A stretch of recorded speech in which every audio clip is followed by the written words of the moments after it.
સમજણ આપે કે સ્માર્ટ મીટરથી ફાયદા શું છે, ગેરફાયદા શું છે, જેથી કરી જે ગામ લોકોને કે અન્ય બીજા લોકોને એની જે ગેરસમજ ઊભી થઈ છે એનું ક્લિયર જે કંઈ થાય અને કાલે ઉઠીને કોઈ સ્માર્ટ મીટર બાબતે કોઈને વધારે બિલ આવ્યું તો અમારે એ કોણ ભરપાઈ કરી શકશે અને એનો ઉપાય અમારે શું કરવાનો એ બાબતે છે. તો જરા તમારા માધ્યમથી અમને જે આ બાબતે જે કંઈ ચોખવટ કરવાની હોય તો એ તમે મને બધા વચ્ચે કરી નાખો તો અમે રજૂઆત કરવા તો 2 લોકો પણ આવી જઈએ, પણ અમે 3-4 લોકો સાંભળી જતા તો બધા વચ્ચે છે તો બધા સાંભળે તો શું છે આખી હકીકત શું છે એ જરા આપણા માધ્યમથી તો વધારે સારું થાય. એમાં કેવું છે કે હવે સ્માર્ટ મીટર આપણે છે ને ધીમે ધીમે આ જૂના મીટર છે ઓલરેડી પહેલાં આપણે કેવા પેલા ચક્કરવાળા મીટર આવતા બરાબર, ચક્કર પરથી એ આઉટડેટેડ થઈ ગયા,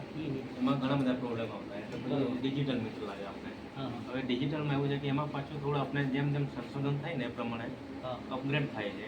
એ ડિજિટલની જગ્યાએ હવે આપણે સ્માર્ટ લગાવવાના છે. એટલે કેવું છે હાલમાં તમે જો તો 99% સમજી લો 100% જવાબ પહેલાં ચક્કરવાળા મીટર બંધ જ થઈ ગયા બરાબર, એના પછી ડિજિટલ આવ્યા. હવે પાછું કેવું છે કે જેમ આપણે ટેકનોલોજી આગળ વધે એ પ્રમાણે આપણે બી ટેકનોલોજી જોડે જોડે આપણે કદમ મિલાવીને આ સ્માર્ટ મીટર એટલે એવું કંઈ નથી એમાં કંઈ ખાસ એવું, જસ્ટ એક મેઝરિંગ ડિવાઇસ છે કે આપણે વીજળી કેટલી વાપરી એ માપવા માટે જ છે બરાબર. હા, એમાં મોટા એટલા બધા કંઈ ઇસ્યુ નથી કે જેમ આપણે વિચારીએ કે એનાથી લાઇટ બિલ વધારે આવી જશે કે એવું તેવું બરાબર. એક સ્માર્ટ વસ્તુ છે. આપણે સ્માર્ટફોન વાપરીએ એ પ્રકારનું એક મીટર બી હવે સ્માર્ટ થયું છે બરાબર. હા, એટલે બસ એમાં કંઈ એટલું કંઈ ગભરાવા જેવું કંઈ એને ખામી એને નાખો છો કે પછી ઓલરેડી બધા નાખો છો? હવે ધીમે ધીમે બધાને બદલવાના જ છે બધાના. હા, એટલે હમણાં કેવું છે કે આપણી જોડે એટલા બધા મીટર જેમ જેમ આવતા જશે એમ ધીમે ધીમે બધાને બદલાતા જશે. હા સાહેબ, એ વાત સાચી તમારી. આ વસ્તુ પહેલું તમારે શહેરી લેવલ પર કરવું જોઈએ. પહેલા તમે ઉદયપુરમાં બધી જગ્યા પર છોટા ઉદેપુરમાં કસ્બા અને સ્ટેશનમાં ફૂલ વિરોધ કર્યો ને એને કોઈએ તમને એ સ્માર્ટ મીટર નહીં નાખવા દીધા બરાબર ને? એ સાચી વાત છે ના, એ વાત સાચી છે. ગ્રામ્ય કક્ષાએ તમે આપણે આ જગ્યાએ વિરોધ થયો એવું તો દરેક જગ્યાએ થોડુંક થાય છે. હવે નવી વસ્તુ આવે આ વસ્તુ તમારે પહેલું સાહેબ સિટી લેવલે કરો. એ જાગૃત માણસો પહેલા, આ તો અમારા ગામડા કેવા અભણ માણસો વધારે છે એટલે એ લેવલથી તમે પહેલા સિટી લેવલે કરો. એમાં કેવું થાય એના પર પહેલા ખતરો કરો, પછી ગામ લેવલ પર કરો. તમે આ સ્થાપિત રાખો અને બરાબર દરેક જગ્યાએ ઉદયપુર તાલુકામાં કોઈ જગ્યાએ પણ અમને સ્માર્ટ મીટર અમે ના વાંધો નહીં, પણ એને પૂરેપૂરું તમામ પબ્લિકને તમામ લોકોને જાણકાર હોવી જોઈએ.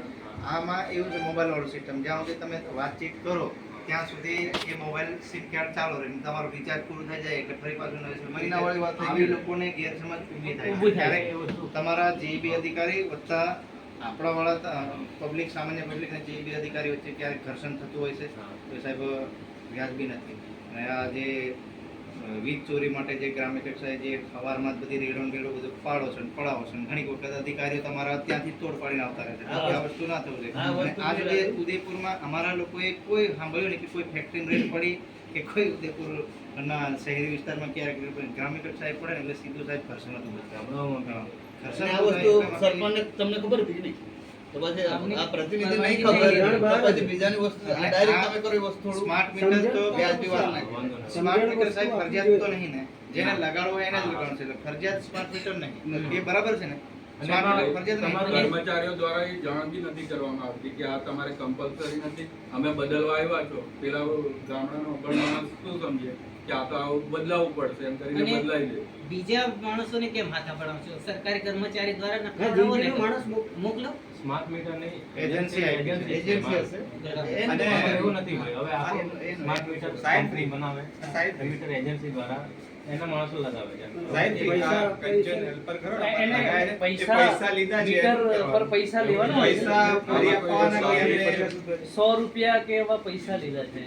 તમારું મીટર ફ્રી છે કે કેવું છે? મીટર બની જાય ને ફ્રીમાં નાખવાનું પૈસા બરાબર. 200 આપણે નાખ્યું ને તો બધું એકવાર આપણે મીટર બની જાય ને તો આપણે આ મીટરનો ચાર્જ આપણે અહીંયા ઓફિસે ભરીને પછી લગાવવાનું. ઘરે કોઈને હાથો હાથ પૈસા આપવાના હોતા નથી. અને જે જૂના જે મીટર કંઈ છે થાય ઓફિસે જ ભરાય છે બધું અને તમને પાવતી આપવામાં આવે છે. બરાબર. બાઇક ચલાવવાના જ હોય છે. હા, બાઇક એટલે ગ્રુપ હોય આપણે તમને કોઈ બી કન્ઝ્યુમરને હાથોહાથ પૈસા નથી લેતા, આપણે ફી ભરીને એની પાવતી આપીએ છીએ, બરાબર? એટલે અને આ મીટર ખરું ને જે જીબીના કર્મચારી છે જસુભાઈ, અર્જુન જસુભાઈ અર્જુન, એમને તમે ઓળખતા જ. એ મારા ઘર નજીક જ છે, તો એ મારા ઘર લગાય કે એના ઘર નહીં લગાયા. બરોબર. તો આમાં તો હવે ચોરી સાહેબ પકડાઈ ગઈ એટલે એમાં આ ખરું ને, કર્મચારીને હવે પહેરવું જોઈએ. આ ગિરીશભાઈ વાત કીધી ને, એમાં બરાબર છે. મુદ્દાની વાત એ આવે અને એ લોકો અમને જીબીના સમજાવે કે આ કર્મચારીને પછી ત્યાં આવો. મીટર નથી પહેલા તો લગાવ્યું એમને અને અમારે બધાને ત્યાં લગાવી દીધું. તમારા તો સાહેબ ઘરે છે એ લોકો કેમ નથી તમારે લગાવતા? ત્યાં સ્માર્ટ આવું એક પહેલા તો વેમ ઊભો થાય છે. કર્મચારી પર લગાવો. એટલે પછી હવે આના city ઘરની level નજીક જ છે એક પછી કર્મચારી, ચોરી તો હવે એના ઘરે નહીં લગાવ્યું, કર્મચારી બીજા આજુબાજુના ઘરે લગાવ્યું ને, એટલે તો message આમને કેવો વધારે જાય? શંકા જાય Message કે કેવો જાય? કઈ મેસેજ Wrong message જાય રોંગ ને? મેસેજ જાય પછી આવે. બધાનું તે રાખશે જ, એમાં JB નો કોઈ બાકી નથી રહેવાનું, બધાને આપણે મીટર બદલવાનું. ના, પહેલા તમે આ તમને કીધું એમ. શહેરી વિસ્તાર પહેલા કરો. ત્યાંના લોકો શું કે એના અભિપ્રાય પછી તમે કોઈ આપણે છોટાઉદેપુરમાં આમ જાણવું હોય તો કેટલા મીટર લાગ્યા નગરમાં? તમને આંકડો ખબર છે ને? તો કે તમે બી નવા આવ્યા. સારું વાંધો નહીં. તમે સર્વે કરો અઠવાડિયું પછી આવો અમે.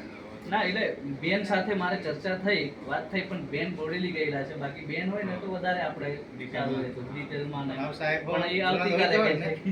તમે જૂના થઈ જાઓ ને તે વધારે મજા આવે એ આપણી ઉંમરનો ભેગો લાગે. ક્યાંના સાહેબ? શાકભાજી. આદિવાસી?